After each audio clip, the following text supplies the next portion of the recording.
আজ শনিবার, আবিরের অফিসে যাওয়ার দিন। সকাল সকাল উঠে শাওয়ার নিয়ে ফিটফাট হয়ে রেডি হয়ে পড়েছে আবির। 7:30 বাজে মাত্র। নিজের রুম থেকে বের হয়ে করিডোর দিয়ে দ্রুত হাঁটছে। হঠাৎ মেঘের দরজার সামনে এসে দাঁড়িয়ে দরজায় ডাক দেয়। দুবার ডাকতেই ঘুমন্ত মেঘ ঘুমে টলতে টলতে দরজা খুলে সামনে দাঁড়িয়ে আছে আবির ভাই। নিজের চোখকে যেন বিশ্বাসই করতে পারছে না। প্রথমে ভেবেছে এটা স্বপ্ন, তারপর এদিক সেদিক তাকিয়ে বুঝল এটা বাস্তব।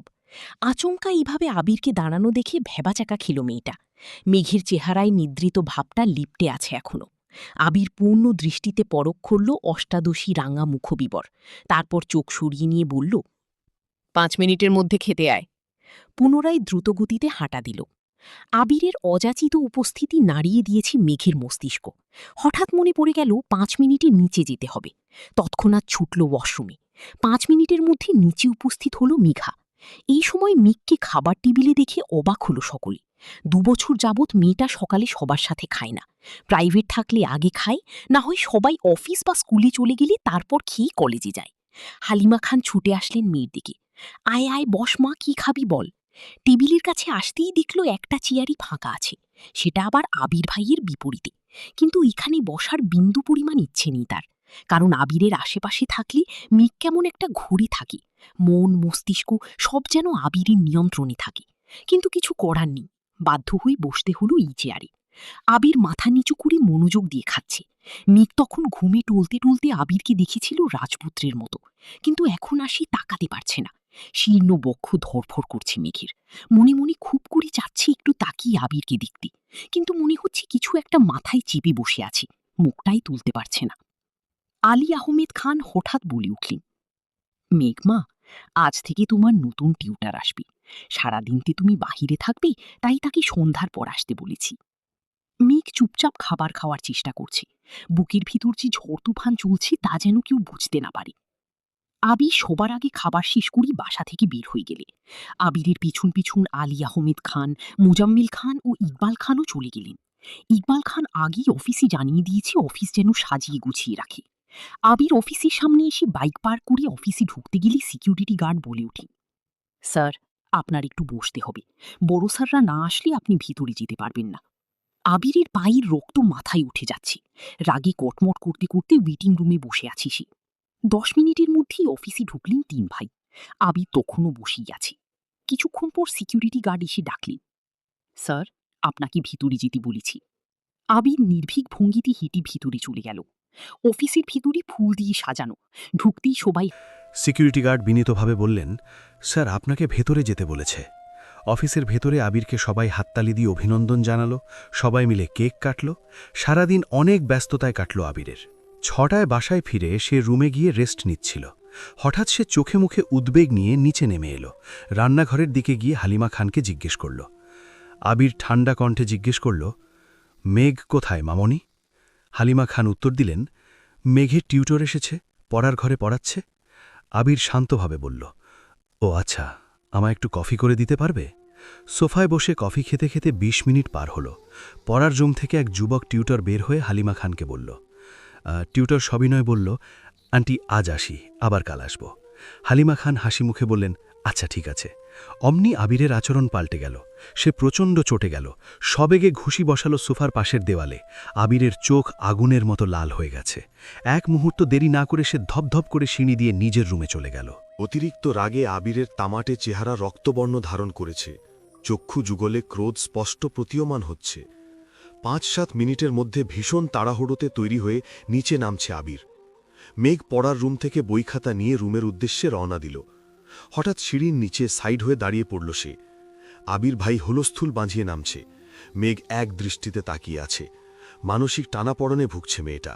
আবিরকে দেখলেই যেন খেই হারায় বারবার। হৃদয়ে কেঁপে ওঠে অষ্টাদশীর। কেমন অস্থির অস্থির লাগে। যেমন মারাত্মক চাউনি, তেমনি মারাত্মক তার চলাফেরা। মনে মনে এসব ভেবেই যেন ঘোরের রাজ্যে চলে যায় মেঘ। আবির পাশ দিয়ে যাওয়াতে আবিরের শরীরের ঝাঝালো গন্ধ, সাথে তীব্র স্প্রের গন্ধ মস্তিষ্ক পর্যন্ত চলে যায়। সহসা ঘোর কাটে মেঘের। সিঁড়িতে আবির ভাই নেই। কয়েক কদমে আবির পৌঁছে গেল মেন গেটের কাছে। হঠাৎ রান্নাঘর থেকে মালিহা খান ডাকলেন। মালিহা খান চিন্তিত কণ্ঠে জিজ্ঞেস করলেন, এই সময় কোথায় যাচ্ছিস বাবা? মেঘ পেছন ফিরে তাকায় সেদিকে। আবির চৌকাঠের বাইরে পা রাখতে রাখতে ব্যস্ত আর রাগান্বিত কণ্ঠে উত্তর দিল। বাইরে একটু কাজ আছে, ফিরতে রাত হবে। এক মুহূর্ত দাঁড়ায়নি সে, ক্ষিপ্রবেগে হেঁটে চলে যায়। মেঘ ঠাই দাঁড়িয়ে আছে সিঁড়ির নিচে, কিছুই যেন ঢুকছে না ছোট্ট মস্তিষ্কে। কিছুক্ষণ পরে মেঘও বই খাতা নিয়ে রুমে চলে যায়। আগামীকাল রবিবার, কোচিংয়ে পরীক্ষা, ক্লাস, নতুন টিউশন, সব মিলিয়ে পড়া শিখতে ব্যস্ত হয়ে পড়ে সে। রাত 9টায় খেতে বসেছেন সবাই। খানবাড়ির বড় কর্তা আলী আহমদ খান বসেন টেবিলের এক পাশের প্রস্থ বরাবর। ওনার মুখোমুখি বসার যোগ্যতা এই বাড়িতে কারণ নেই। এক পাশে ইকবাল খান, আদি, তানভীর আর আবিরের চেয়ার, অন্য পাশে মোজাম্মেল খান, মিম আর মেঘের চেয়ার। আবির না থাকায় মেঘ একেবারে কর্নারের চেয়ারটাতে বসেছে। আবিরের মুখোমুখি বসা আর প্রথম বিশ্বযুদ্ধে শহীদ হওয়া দুটোই মেঘের কাছে সমান। আচমকা আলী আহম্মদ খানের রাশভারী কণ্ঠে মেঘের চিন্তার ব্যাঘাত ঘটল। আলী আহম্মদ খান গম্ভীর কণ্ঠে জিজ্ঞেস করলেন, আবির কোথায়? অফিসের কাজ তো সেই সন্ধেবেলায় শেষ, তাহলে এত রাতে কোথায় সে? মালিহা খান তটস্থ ভঙ্গিতে বললেন, ও তো সন্ধেই এসেছিল, রেস্ট নিয়ে কফি খেয়ে তারপর বের হল। আলী আহমদ খান কড়া গলায় বললেন, ছেলেদের নিষেধ করো রাত বিরেতে ঘোরাঘুরি করতে। ইকবাল খান সাবলীল ভঙ্গিতে বলে উঠলেন, বড় ভাইয়া, তুমি চিন্তা করো না, ছেলেটা এত বছর পর দেশে ফিরেছে, বন্ধুদের তো একটু সময় দিতে হয়। আলী আহমদ খান চুপচাপ খাওয়া শেষ করলেন। ওঠার আগ মুহূর্তে মেঘের দিকে তাকিয়ে বললেন। আলী আহমদ খান শান্ত কণ্ঠে জিজ্ঞেস করলেন, শাহরিয়ার কেমন পড়িয়েছেন মা? মেঘ নরম স্বরে উত্তর দিল, আলহামদুলিল্লাহ, ভালো পড়িয়েছেন। আর কোনো কথা বললেন না তিনি। কিছুক্ষণ পর মেঘ, মিম আর আদি এই 3 বাঁদর আড্ডায় মেতে উঠল। হালিমা খান এসে ধমক দিলেন। হালিমা খান ধমক দিয়ে বললেন, এই মেঘ, তোর কি এখন বাঁদরামি করার সময়? দুদিন পর পরীক্ষা শুরু হয়ে যাবে, পড়াশোনা বাদ দিয়ে আড্ডায় মজে থাকিস সবসময়। মেঘের প্রফুল্ল মুখটা তৎক্ষণাৎ মলিন হয়ে গেল। কোনো রকমে খাবার শেষ করে সে রুমে গিয়ে পড়াশোনায় মন দিল।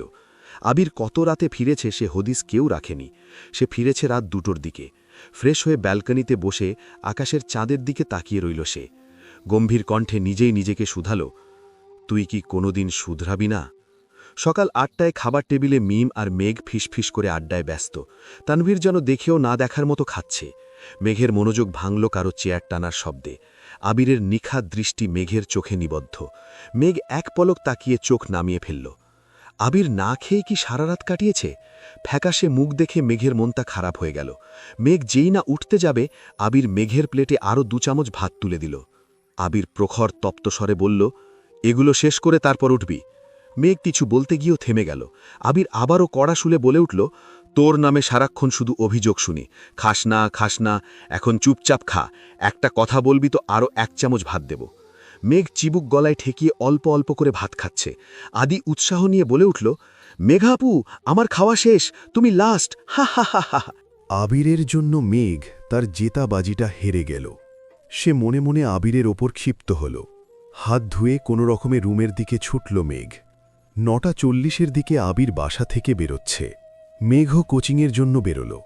আবির বাইক ঘোরাচ্ছে দেখে মেঘ অপলক তাকিয়ে রইল।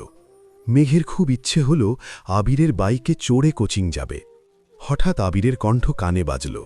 আবির গম্ভীর কণ্ঠে ডাক দিয়ে বলল, মেঘ। মেঘের মনে হল তার ক্রাশ তাকে ডাকছে। সে কাঁপা কাঁপা পায়ে এগিয়ে গেল। আবির বিরক্ত হয়ে পুনরায় ডাকল, ডাকছি তো। মেঘ কাছে যেতেই আবির চোখে মুখে বিরক্তি নিয়ে বলল, তুই চুল খুলে ঘুরিস কেন? আবির কণ্ঠ দ্বিগুণ ভারী করে ধমক দিয়ে বলল, আজকের পর থেকে যেন তোকে বাহিরে কোথাও চুল খোলা না দেখি। যদি আর একদিন তোকে এভাবে দেখি তাহলে এমন থাপ্পড় দেব, তোর গাল থেকে থাপ্পড়ের দাগ 1 মাসেও যাবে না। ছোটবেলার মাইটটা আশা করি ভুলিস নাই। এতটুকু বলেই আবির হেলমেট পরে বাইক স্টার্ট দিয়ে চলে গেল। মেঘের মাথায় আকাশ ভেঙে পড়ল। আবির তার সব প্রেমানুভূতিতে যেন বরফ ঢেলে দিয়ে গেল। মেঘের কান্না পেয়ে গেল। ফোনের ওপাশে বন্ধু বন্যার কল আসতেই মেঘ চোখ মুছে গাড়ির দিকে গেল। কোচিংয়ে গিয়ে বন্যাকে মেঘ গম্ভীর কণ্ঠে জানাল। মেঘ গম্ভীর কণ্ঠে বলল, প্রথমত ওনার জন্য আমার আসতে দেরি হয়েছে। দ্বিতীয়ত ক্রাশ শব্দটা মনের মধ্যে চাপা পড়ে মরে গেছে। এখন থেকে আমি শুধু পড়াশোনা করব, অন্য কিছু ভাবব না। বন্যা হেসেই খুন হয়ে আস্তে করে বলল, আমি সেদিনই বলেছিলাম এসব ক্রাশ টাশ কিছু না, পড়াশোনায় মনোযোগ দে। ঠিক হলো তো আমার কথা? মেঘ বাসায় ফিরে চুপচাপ পড়তে বসল। আজ সে একবারও নিচে নামল না। সন্ধ্যায় আবির বাসায় ফিরে খুব খুশি খুশি মেজাজে ছিল। সে কাকিয়াকে ডেকে বলল, কাকিয়া, চিকেন পাকোড়া বানাবে প্লিজ।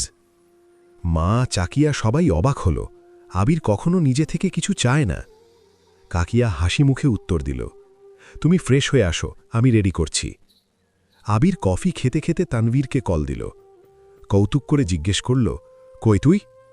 তানভীর ভয়ে ভয়ে উত্তর দিল, আমি তো পার্টি অফিসে ভাইয়া, কিছু হয়েছে?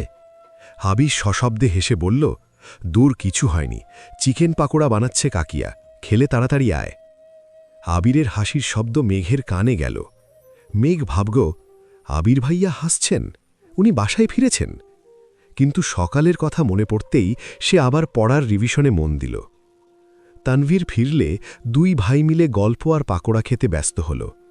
তানভীর পড়ার রুমের সামনে গিয়ে মেঘকে ডাকল, মেঘ, এদিকে আয়। মেঘ পড়ার রুমের দরজায় দাঁড়াল। মাথায় ওড়না দেওয়া স্নিগ্ধ মেঘকে দেখে আবির হাসা থামিয়ে দিল। তানভীর স্নেহের স্বরে বলল, মেঘ, পাকোড়া খাবি? আয় খেয়ে যা। তানভীর আবারও ডাকল, আয় খেয়ে যা, পরে পড়তে বসবি নে। মেঘ অভিমানী কণ্ঠে উত্তর দিল, তোমরা খাও, আমি খাব না। সে আবার পড়ার রুমে চলে গেল। টিউটার আসতে অনেক দেরি করায় মেঘ রাত ৮টার দিকে একাই খেয়ে ওপরে চলে গেল। রাত ৯টায় সবাই খেতে বসলে তানভীর মেঘের কথা জিজ্ঞেস করল, মেঘ খাবে না? কাকিয়া স্বাভাবিকভাবে উত্তর দিলেন, ও তো সন্ধেবেলায় খেয়ে ওপরে চলে গেছে, বলল খিদে পেয়েছে। আবির অল্প খেয়েই রুমে চলে গেল, কারণ গত রাতে তার ঘুম হয়নি। এদিকে মেঘ পড়ছে আর ক্ষণে ক্ষণে কান্না করছে। মনে মনে ভাবছে, দূরের ভার্সিটি হলে ভালোই হবে, এই বাড়ি থেকে চলে যাব অনেক দূরে। আবির ভাই আমায় বকবে কিভাবে আর মারবে কিভাবে? পরক্ষণে মায়ের কথা মনে পড়তেই সে আবার হু হু করে কেঁদে উঠল। মনের উপর কারোর হাত নেই, মনকে আমি যা বোঝাবো আমার মন তাই বুঝবে। এই স্লোগান দিতে দিতে নিজেকে শক্ত করল মেঘ। আজকে সে ফজরের আজানের সময় উঠেছে, রাতে অ্যালার্ম দিয়ে ঘুমিয়েছিল। দিন যত যাচ্ছে পরীক্ষা তত কাছে আসছে। যেভাবেই হোক চান্স পেতে হবে। প্রথম টার্গেট মেডিকেল, দ্বিতীয় ঢাকা বিশ্ববিদ্যালয়। এজন্য সবই পড়তে হচ্ছে তাকে। নামাজ পড়তে বসেছে মেঘ। 7:30 পর্যন্ত পড়াশোনা করেছে। সকালে খালি পেটে বেশিক্ষণ থাকা কষ্টকর, তাছাড়া পড়াশোনা করলে আরও বেশি ক্ষুধা পায়। ক্ষুধায় পেট চুঁচু করছে। দৌড়ে নিচে গেল মেঘ। মেঘের দৌড় দেখে ভয় পেয়ে গেলেন হালিমা খান। তিনিও রান্নাঘর থেকে ছুটলেন। হালিমা খান আতঙ্কিত হয়ে জিজ্ঞেস করলেন, কি হয়েছে তোর, এভাবে ছুটছিস কেন? মেঘ হাঁপাতে হাঁপাতে বলল, আমার খুব ক্ষুধা পাইছে আমরু, তাড়াতাড়ি খেতে দাও। হালিমা খান অবাক হয়ে জিজ্ঞেস করলেন, তুই কখন উঠেছিস? মেঘ উৎসাহ নিয়ে বলল, ফজরের সময় উঠেছি, তারপর পড়াশোনা করেছি, তাড়াতাড়ি খেতে দাও আমায়। হালিমা খান যেন খুশিতে গদগদ হয়ে গেলেন। মেঘের পছন্দের সব খাবার হাজির করলেন মেয়ের সামনে। মেঘ ঝটপট খাবার শেষ করে নিজের রুমে চলে গেল। আজ তার কোচিং বা প্রাইভেট কিছু নেই। সন্ধ্যায় শুধু শাহরিয়ার ভাইয়া পড়াতে আসবেন। এদিকে ৮টার পর বাড়ির সবাই খেতে বসেছে। আবির রেডি হয়েই নিচে নেমেছে। চেয়ার টেনে বসতে বসতে নজর পড়ে সামনের চেয়ারটা ফাঁকা। নিষ্পলক তাকিয়ে কয়েক সেকেন্ডে স্বাভাবিক হয়ে খাওয়া শুরু করে সে। ইকবাল খান জিজ্ঞেস করলেন, মেঘ কোথায়, ওঠেনি এখনো? হালিমা খান প্রফুল্ল মেজাজে উত্তর দিলেন, ও নাকি সেই ভোরবেলা উঠেছে, পড়তে পড়তে ক্ষুধা লাগছে, তাই কিছুক্ষণ আগেই খেয়ে গেল। আলী আহমেদ খান শীতল কণ্ঠে প্রশ্ন করলেন, শাহরিয়ার কি গতকাল এসেছিল? হালিমা খান উত্তর দিলেন, গতকাল আসেনি তো ভাইজান, মেঘ অনেকক্ষণ অপেক্ষা করেছে। আলী আহমেদ খান স্বাভাবিক কণ্ঠে বললেন, হয়তো কোনো সমস্যা, আজ আসবে নিশ্চয়ই। কিছুক্ষণ পর খাওয়া শেষে বড়রা উঠে গেলেন। মিম আর আদি খুনসুটি করতে ব্যস্ত। তানভীর হঠাৎ আবিরের দিকে তাকিয়ে জিজ্ঞেস করল, ভাইয়া, তোমার কি কিছু হয়েছে? আবির মুখ গোমড়া করে উত্তর দিল, কিছু হয়নি। আবির ফ্রেশ হয়ে অফিসে চলে গেল। আগামী মাস থেকে আবিরের নতুন কোম্পানি শুরু হবে। সেই কাজ নিয়ে সে খুব ব্যস্ত। বন্ধুদের সাথে মিলে সে তার স্বপ্ন পূরণের পথে এগোচ্ছে। এদিকে গতকালের ন্যায় আজও পড়ার রুমে অপেক্ষা করছে মেঘ। কিন্তু শাহরিয়ার ভাইয়া আসার কোনো খবর নেই। রাগে ফুঁসতে ফুঁসতে সে বড় আব্বুর কাছে গেল। মেঘ জিজ্ঞাসু চোখে তাকিয়ে আস্তে করে বলল, ভাইয়া কি পড়াতে আসবেন না? আলী আহমেদ খান টিভি থেকে নজর সরিয়ে শাহরিয়ারকে ফোন দিলেন। দ্বিতীয়বার শাহরিয়ার ফোন রিসিভ করল। আলী আহমেদ খান গম্ভীর কণ্ঠে জিজ্ঞেস করলেন, তুমি আসছো না কেন, পড়াবে না? শাহরিয়ার শীতল কণ্ঠে উত্তর দিল, আঙ্কেল, আমার জন্যে বাসাটা দূরে হয়ে যায়, সময় মেনটেন করাও একটু সমস্যা, তাই আমি আর আসতে পারবো না, সরি। আলী আহমেদ খান অসন্তুষ্ট হয়ে বললেন, তাহলে তুমি এই কথাটা প্রথম দিনই জানাতে পারতে। শাহরিয়ার গম্ভীর কণ্ঠে উত্তর দিল, একটু অসুস্থ ছিলাম আঙ্কেল, হাসপাতাল থেকে আজই ফিরেছি, আপনাকে সময় করে ফোন দিতাম আমি। আলী আহমেদ খান পুনরায় জিজ্ঞেস করলেন, কি হয়েছে তোমার? শাহরিয়ার ব্যথিত স্বরে উত্তর দিল, তেমন কিছুটা, হালকা ব্যথা পেয়েছি, দোয়া করবেন আঙ্কেল, আল্লাহ হাফিজ। আলী আহমেদ খান মেঘকে জানালেন শাহরিয়ার আর পড়াবে না। তখন সিঁড়ি দিয়ে নামছিল তানভীর। তানভীর মেঘের কাছে দাঁড়িয়ে প্রশ্ন করল, এখানে দাঁড়িয়ে আছিস কেন? মেঘ মাথা নিচু করে নিচু স্বরে বলল, শাহরিয়ার ভাইয়া পড়াবেন না আমায়। তানভীর বুঝিয়ে বলার সুরে বলল, তাতে মন খারাপ করার কি আছে, মানুষের সমস্যা থাকতেই পারে। তানভীর বড় আব্বুর দিকে তাকিয়ে পুনরায় বলল, আমার একজন পরিচিত আপু আছে, উনিও ভালো পড়ান জানি, আপনি অনুমতি দিলে আমি কি কথা বলে দেখব? আলী আহমেদ খান তানভীরের দিকে তীক্ষ্ণ দৃষ্টিতে তাকিয়ে বললেন, দেখো, তোমার মতো গর্ধব যেন না হয়।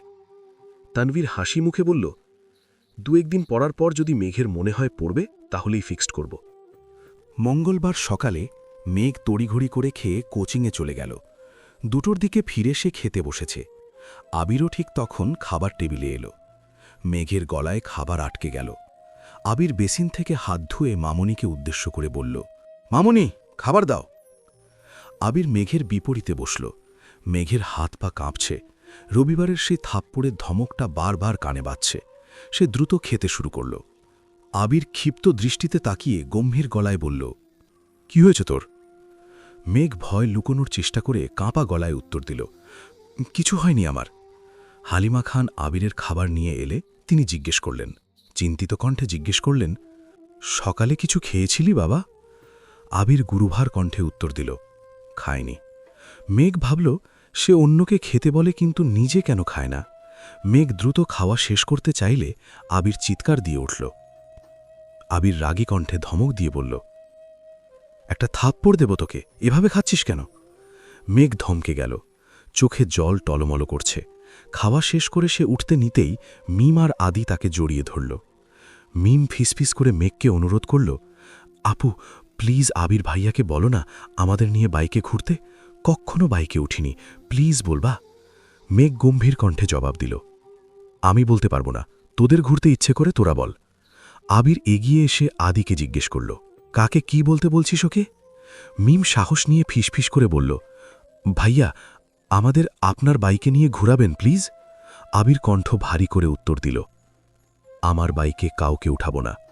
কিছুদিন পর তানভীরকে বাইক কিনে দেব, তখন ও তোদের নিয়ে ঘুরবে। আদি অকস্মাৎ প্রশ্ন করে বসল, তুমি তানভীর ভাইয়াকে নিয়ে ঘুরো না? আবির স্বাভাবিক কণ্ঠেই বলল, এখনও তানভীর আমার বাইকে ওঠেনি, তবে ভবিষ্যতে উঠতে পারে। ওর সাথে তোদের কি সম্পর্ক? মেঘ রুমে গিয়ে ফেসবুক খুলে দেখল আবির একটা ছবি দিয়েছে, যার ক্যাপশন, শূন্যতা আমায় ঘিরে আছে আর আমি ঘিরে আছি মোহে। মেঘ ভাবল, উনি কি কারো সাথে প্রেমে আছেন? পরক্ষণে নিজেকে সামলে নিয়ে ডেটা অফ করে দিল। সন্ধ্যায় মেঘের নতুন টিউটর জান্নাত এলেন, ঢাকা বিশ্ববিদ্যালয়ের ফিজিক্সের ছাত্রী।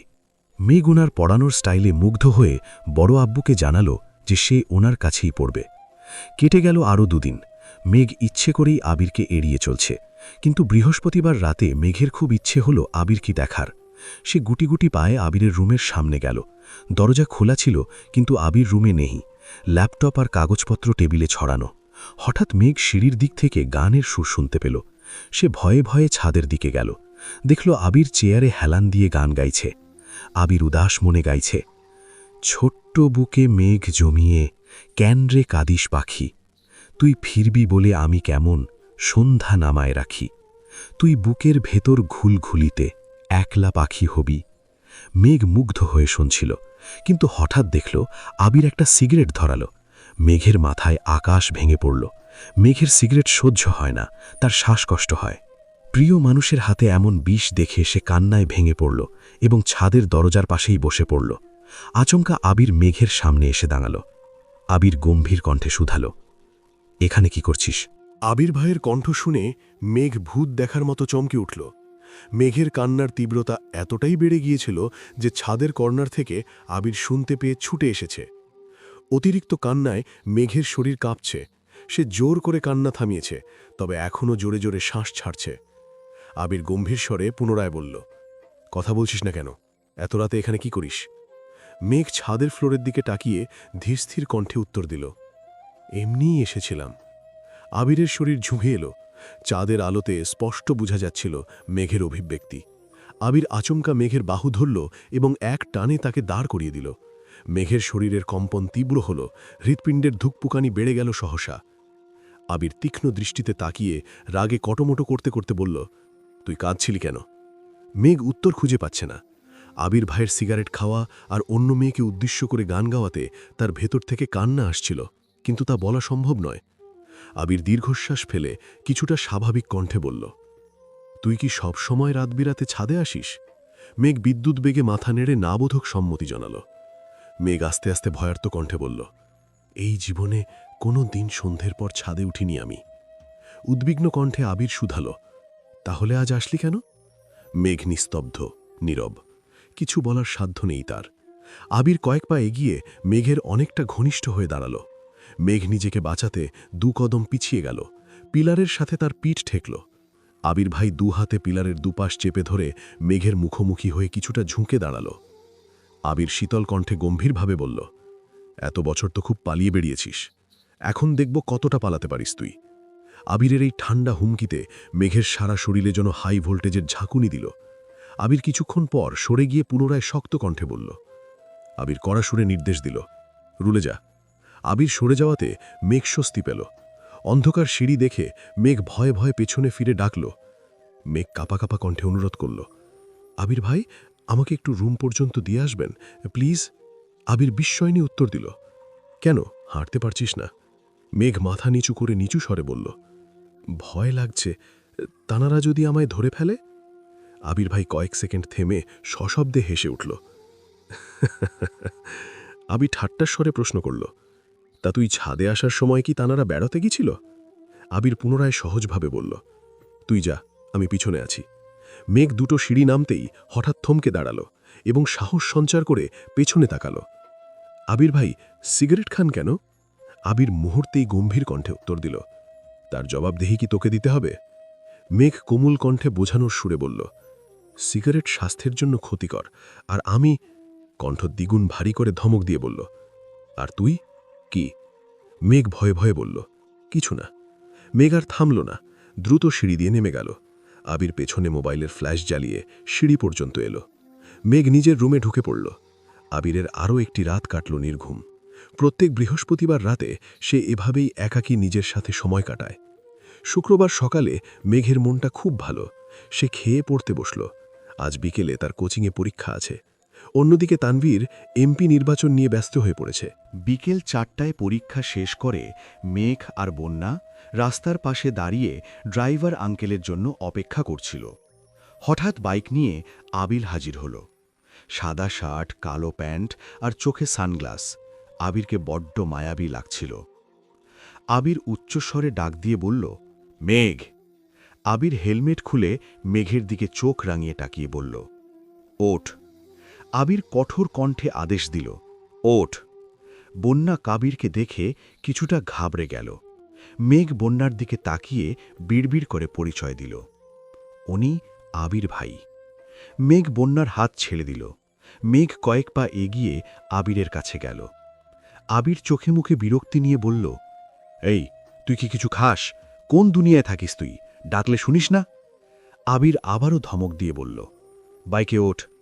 আবির বাইক থেকে হেলমেট নিয়ে নিজেই মেঘকে পরিয়ে দিল। মেঘ হাসি মুখে বাইকের পেছনে উঠল। আবির শীতল কণ্ঠে সাবধান করে বলল, ধরে বস, না হয় পড়ে যাবি। মেঘ কাঁপা কাঁপা হাতে আবিরের কাঁধে হাত রাখল। তারা পৌঁছে গেল বসুন্ধরা সিটির শপিং কমপ্লেক্সে। আবির মেঘকে একটি হিজাবের দোকানে নিয়ে গেল। মেঘ 3টে হিজাব পছন্দ করে জিজ্ঞেস করল, এই 3টে নিব? আবির দোকানদারকে স্বাভাবিক কণ্ঠে বলল, সবচেয়ে বড় সাইজের হিজাব 24টা কালারই দেন। মেঘ তড়িৎ বেগে তাকিয়ে শক্ত গলায় বলল, এতগুলো লাগবে না, 3টে হলেই হবে। আবির তীক্ষ্ণ দৃষ্টিতে তাকিয়ে কড়া স্বরে বলল, তোকে কিছু জিজ্ঞেস করছি আমি? মেঘ ভয়ে সিটিয়ে গেল। এরপর আবির তাকে নিয়ে একটি জুয়েলার্সের দোকানে ঢুকল। দোকানদার এক জোড়া মোটা নূপুর এগিয়ে দিল। আবির এক হাঁটু ফ্লোরে রেখে মেঘের এক পা নিজের হাঁটুর ওপর রাখল এবং নূপুর পরিয়ে দিল। মেঘের নিঃশ্বাস বন্ধ হওয়ার দশা। আবির মেঘের দিকে তাকিয়ে প্রশ্ন করল, দেখ কেমন লাগছে? মেঘ অপলক আবিরের দিকে তাকিয়েছিল। আবির রাগে দাঁতে দাঁত চেপে বলল, তোকে নূপুর দেখতে বলছি, আমায় না। মেঘ খুশিতে গদগদ হয়ে বলল, অনেক ধন্যবাদ আবির ভাই। তারা একটি রেস্টুরেন্টে খেতে ঢুকল। আবির মেনু কার্ড এগিয়ে দিল। আবির নির্লিপ্তভাবে বলল, তোর যা খেতে ইচ্ছে করে অর্ডার দে। তারা কাচ্চি অর্ডার করল। খাওয়া শেষে আবির যখন বাইকে উঠতে যাবে, মেঘ তাকে ডাকল। কিন্তু আবির হঠাৎ রেগে গেল। আবির রাগান্বিত স্বরে চিৎকার করে উঠল, তোকে হিজাব আর নূপুর দিয়েছি বলে খুশিতে বেশি লাফাইস মা। মাথায় ওড়না দিয়ে বউয়ের মতো চলাফেরা যাতে না করতে পারিস সেজন্য হিজাব দিয়েছি। আর তুই সারাক্ষণ টুই টুই করে কোথায় ঘুরিস তা তোর নূপুরের শব্দেই বুঝতে পারব। এতে তোকে শাস্তি দিতে সুবিধা হবে। মেঘ যেন আকাশ থেকে পড়ল। আবিরের নির্দেশে সে বাইকে উঠল। বাসার সামনে পৌঁছে আবির বাইক থামাল। আবির গম্ভীর কণ্ঠে বলল, বাসায় যা। মেঘ কৌতূহলী হয়ে জিজ্ঞেস করল, আপনি যাবেন না? কোথায় যাবেন? আবির বিরক্তি নিয়ে ধমক দিয়ে বলল, তুই কে যে তোকে আমার বলে যাইতে হবে কোথায় যাব না যাব? আর একবার আমার মুখের উপর প্রশ্ন করবি, সঙ্গে সঙ্গে থাপ্পড় দেব। মেঘ মুখ চুন করে বিড়বিড় করে কিছু বলল। আবির তৎক্ষণাৎ জবাব দিল, আমি হিটলার? তাহলে তুই কি? আবির শুনে ফেলেছে ভেবে মেঘ ভয়ে দৌড়ে বাড়ির ভেতর পালাল। আবির নিষ্পলক তাকিয়ে রইল মেঘের পায়ের নূপুরের শব্দের দিকে। তার ঠোঁটের কোণে এক চিলতে হাসি ফুটে উঠল। মেঘ এক ছুটে বাড়ির ভেতরে ঢুকল। সোফায় বসে গল্প করছিলেন মালিহা খান, হালিমা খান আর আকলিমা খান। মেঘকে ছুটতে দেখে সবার দৃষ্টি সেদিকে পড়ল। আকলিমা খান অবাক হয়ে ডেকে বললেন, মেঘ, কি হয়েছে তোর? এভাবে ছুটছিস কেন? মেঘ সিঁড়ির নিচে এসে থামল। মেয়েটা হাঁপাচ্ছে, জোরে জোরে নিঃশ্বাস নিচ্ছে আর বারবার দরজার দিকে তাকাচ্ছে। আবির ভাই বলেছে বাইরে যাবে, তারপরেও যদি কোনো কারণে বাসায় চলে আসে, এই আশঙ্কায় বারবার তাকাচ্ছে মেঘ। হালিমা খান সূক্ষ্ম নজরে মেঘের পায়ের দিকে তাকিয়ে জিজ্ঞেস করলেন, হালিমা খান সন্দিহান কণ্ঠে জিজ্ঞেস করলেন, তুই মুপুর পেলি কোথায়? মেঘ এবার দরজার দিক থেকে দৃষ্টি সরিয়ে মা কাকিয়ার দিকে তাকাল। মেঘ অকস্মাৎ উত্তর দিল, আবির ভাই দিয়েছে। হালিমা খান, মালিহা খান আর আকলিমা খান তিনজন অবাক হয়ে চোখাচোখি করলেন কিছুক্ষণ। মালিহা খান পুনরায় জিজ্ঞেস করলেন।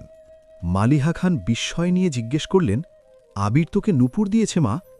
মেঘ একটু রাগী ভাব নিয়ে স্পষ্ট করে বলল, আবির ভাইই দিয়েছে বড় আম্মু।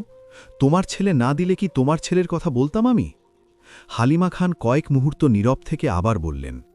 হালিমা খান পুরনো স্মৃতি মনে করে বললেন, তোর মনে আছে মেঘ, আবির বিদেশ যাওয়ার 6 মাস আগে তোর নূপুরগুলো তোর থেকে আমি নিয়ে নিয়েছিলাম? মেঘ কিছুক্ষণ ভেবে অবাক হয়ে বলল, হ্যাঁ আম্মু, মনে পড়ছে। ওই নূপুরগুলো কোথায়?